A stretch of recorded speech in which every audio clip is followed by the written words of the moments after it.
An innovative mid-range saloon car with the best aerodynamics in its class and a suspension which adjusts according to driving style. Bold in design, both inside and out.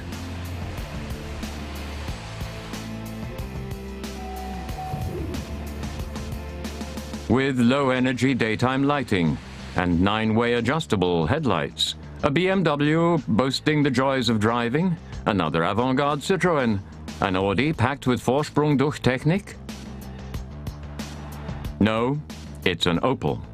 The new Insignia, the most technologically advanced Opel of all time, intended to usher in a new image for the marque. Designer Mark Adams had a very precise brief. The Insignia should look like a tech trendsetter at the very first glance. With this car, we've started a whole new design philosophy where I call it combining sculptural artistry with German precision.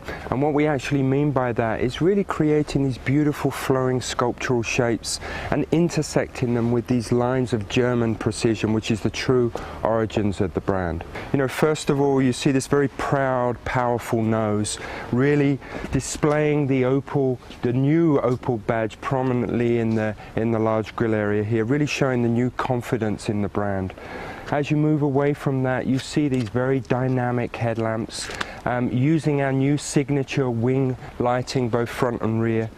But as you flow from these headlamps, all of these crisp lines that I talked about really give the car a very athletic feeling. One of the really distinctive parts on this vehicle is this very sleek roofline. It's almost coupe-like roofline. Really makes it look very sporty and compact. But one of the key design elements that we feel is a very unique statement for the car is again using this line of precision that flows through the doors and back along the lower area there. And we call this the blade feature. And this blade or wing feature is repeated throughout this car in very different ways. The rear is one of my favorite areas of the car where we really use this sculptural quality and really showing the muscular stance of the car, flowing into this tapered rear end. The rear end itself has been really optimized for top-class aerodynamic performance, and in fact this vehicle is the best in segment aerodynamics. We've really worked hard to make sure we have a very efficient car.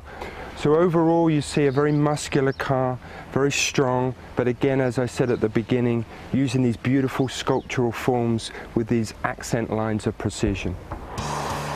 From theory to practice, the Insignia in motion fulfills the promise of its styling.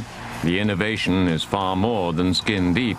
For example, it's the first Opel with the gift of sight. It sees traffic signs.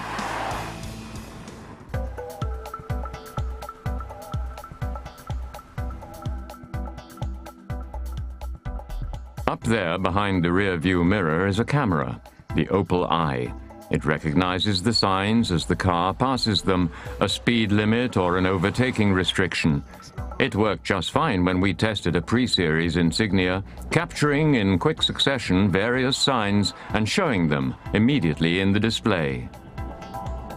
Another boon for tired drivers: if the car strays across a solid white line on the roadway, the Insignia sounds an alarm to alert the person at the wheel. The next innovation. In a second Opel, we follow one driven by a race driver accompanied by an instructor. A demonstration of the Flex Ride system, which automatically responds to different driving situations.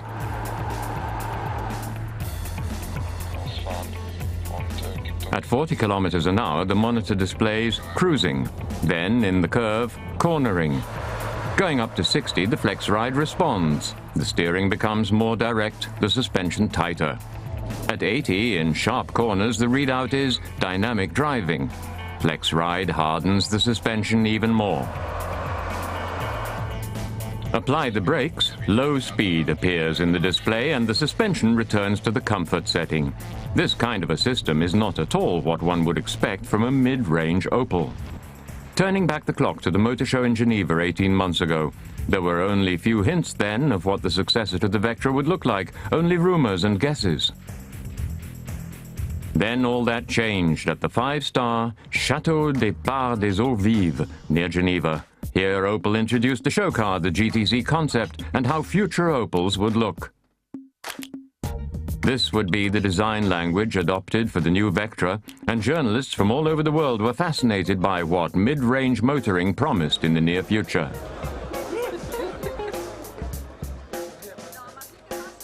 It's a little more to the upper class than we know Opel. I like it. It's great. I see some key details from Opel, and I see something completely new, and I think that's what we call development. Today, Mark Adams can own up to the debt the Insignia owes to the GTC concept. What we wanted to do with the GTC concept was really show where we were intending to take the future Opel design language. So we used that car to not only display those values and virtues of what we wanted to do going forward, but also to somewhat teasing this car, and you'll obviously notice some of the strong similarities between that vehicle and this one. A further similarity between the new Opel and the show car, indirect reddish lighting inside. In every way, the Insignia is bold, daring, almost avant-garde. The wing motif, the characteristic design element of the Insignia, is omnipresent.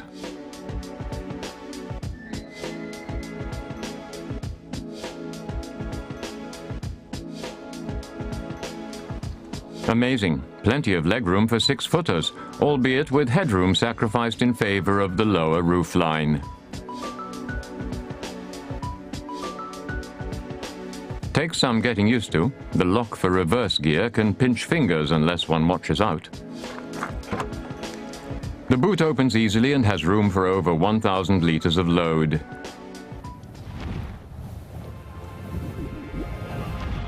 Opel have set their sights high.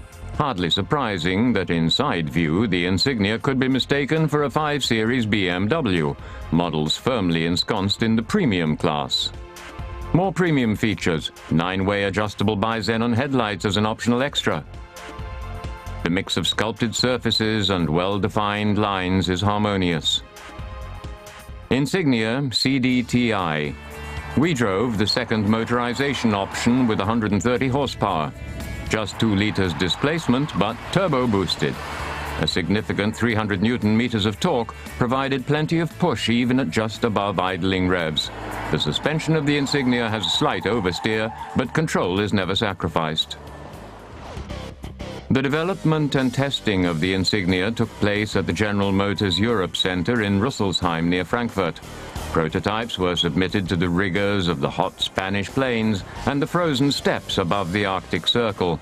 The Insignia chalked up as many kilometers in testing as 6 round-the-world trips would involve. Quality was #1 priority. The result? 5 stars in the Euro NCAP crash tests, another goal reached. From the very outset, designers and engineers worked very closely together to ensure that outward appearance and inner qualities were a perfect match. Dynamic, innovative in technology and styling, and less expensive than Volkswagen's Passat, the Insignia certainly has what it takes to give Opel very quickly indeed the positive change of image it seeks.